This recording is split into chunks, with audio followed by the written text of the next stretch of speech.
Let's break this down.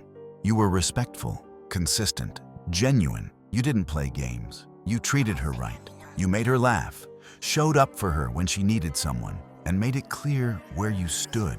And when you finally showed her you were interested, she hit you with it.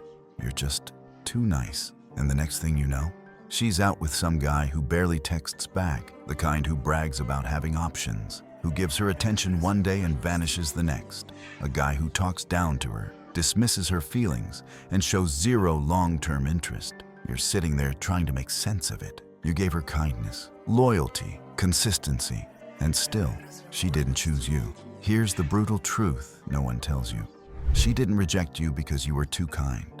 She rejected you because you were too easy. You gave her boyfriend energy for free. You treated her like a queen when she treated you like an option. You answered every text, dropped everything to be there for her, and gave her emotional support that should have been reserved for someone equally invested. And in your head, you thought, she'll see it. She'll realize I'm the better choice. But that's not how attraction works. She didn't value you, not because you weren't valuable, but because you made yourself too available before she earned it. Attraction thrives on curiosity, effort, mutual respect, not handouts, not certainty, not comfort without commitment. You made it too easy. You showed up too quickly. You gave too much. And deep down, she knew she didn't have to work for any of it. It's not too nice. It's lack of standards. Kindness isn't unattractive. Weakness is. There's a massive difference between being kind and being spineless.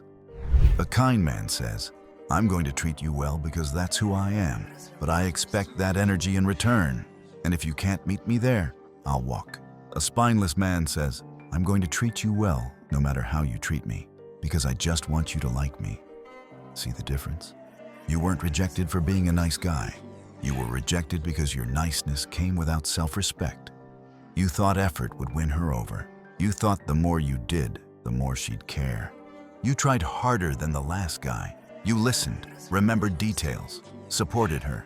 You thought your consistency would separate you from the rest, but it didn't. Why? Because you were trying to win her over with effort, when what she wanted was someone who didn't need to win her over. That jerk she chose, he wasn't better than you. He wasn't more loyal or more supportive. He just didn't try so hard. And that gave him power. It made her chase. It made her wonder. It made her feel that spark you were trying to replace with stability. Attraction isn't rational. It's emotional. You think people want what's good for them, but attraction isn't about logic. It's about feeling. And here's the uncomfortable truth. Sometimes stability doesn't create the feeling. Sometimes the person who gives her butterflies is the one who doesn't chase her. It's not right. It's not fair, but it's real. The nice guy offers comfort. The bad boy offers tension. And tension feels like excitement, especially when someone is emotionally immature. You were her peace, but she wasn't ready for peace. She was addicted to chaos, and you can't save someone from the chaos they're not ready to leave. You trained her to see you as the backup. This is what stings the most. She knew you were always there, always available, always saying, I'll be here if you ever need me. You trained her to see you as the backup plan, the guy she'd call if things went wrong, the one she could fall back on, the shoulder to cry on, but never the hand she reached for. Why? Because you gave her boyfriend treatment without asking to be chosen. You didn't walk away. You didn't say, hey, if you're not into this, I'm out. You stayed, quietly hoping, and she learned, I can have him without choosing him.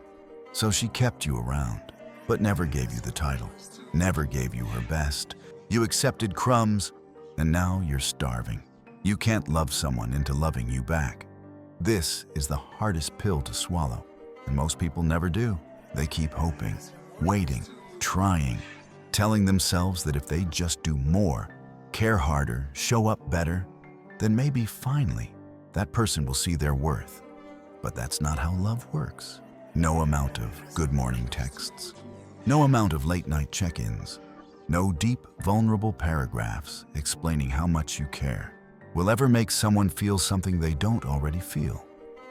Love isn't earned through performance. It's not some equation where if you give enough, you're guaranteed a return. There is no emotional scoreboard, no finish line where you finally win her over by being the most consistent, most loyal, most available version of yourself. You don't unlock her heart by reaching some invisible emotional quota. She either wants you or she doesn't. And here's the truth most can't accept. When someone doesn't want you, it's not always about you. It's about how they feel when they're around you. And if they don't feel the spark, no matter how much logic says you're the right choice, their heart won't follow. That's the tragedy of chasing love with effort. You end up empty, exhausted, and confused, because the harder you try, the more distant they seem to become. You're pouring into someone who's not pouring back. You're writing a story they don't even want to be in anymore. Because real attraction doesn't beg for attention, it commands it. It draws people in without needing to convince them. It creates a natural pull, one that comes from presence, confidence, self-worth, and that's something no amount of convincing can replicate. The more you try to prove how much you care, the more you shrink in her eyes. Why? Because when you're too busy proving your worth, you stop living it. And when you're not living your worth, when you're waiting on someone's approval to feel valuable, you hand them the power. Suddenly they become the prize, and you, just the applicant, begging for consideration, hoping to be chosen. But let's be brutally honest here. Love that has to be convinced is love that never lasts. Love that needs constant reminders to stay alive is already dying. Love that you have to keep chasing isn't love, it's a performance. A painful, exhausting performance that drains your soul while giving you nothing in return. So stop trying to make someone love you. Stop trying to impress your way into someone's heart. Because the right one, you won't have to earn them. You'll just have to be you, and they'll recognize your value without a sales pitch. When you stop chasing, you start attracting. When you stop performing, you start becoming. And when you stop trying to force love, you finally create space for the kind of love that flows effortlessly, both ways. So repeat this as many times as you need. You cannot love someone into loving you back. And the sooner you accept that, the sooner you stop losing yourself in the process. Always respect yourself first, or no one will. This is where you take your power back. You stop asking, what could I have done differently? And you start asking, why was I chasing someone who didn't choose me? You see, the real issue isn't that she didn't love you. The issue is that you kept showing up for someone who barely saw your value. That's the habit you need to break. Because until you respect yourself enough to walk away from what doesn't choose you, this pattern will repeat. Different girl, same dynamic. She'll sense it. Women can smell neediness. They feel when you're trying to be chosen instead of choosing yourself. And the moment you place her above your self-worth, you lose. What you do now determines everything. So what's the move? You go silent. You stop chasing. Stop texting. Stop liking her photos. Stop showing up in her life uninvited. Let her feel your absence. Because right now, she doesn't feel your value because she never had to earn it. You were just there. So you disappear, not to make her miss you, not to punish her, but to remind yourself what it feels like to protect your peace. Because the second you stop chasing her, you start finding yourself again. And the irony? That's when she might finally notice, when you're no longer in her orbit. When you stop orbiting her life, when she senses that her grip on your attention is gone, that's when she feels the shift. That's when she might question what she lost. That's when curiosity creeps in. But by then, it won't even matter, because you won't be the same man she passed on. You'll be the man who doesn't wait around to be chosen, the man who doesn't beg, the man who knows his value and never discounts it.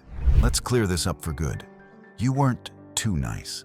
You were too forgiving, too patient, too present for someone who never earned your presence.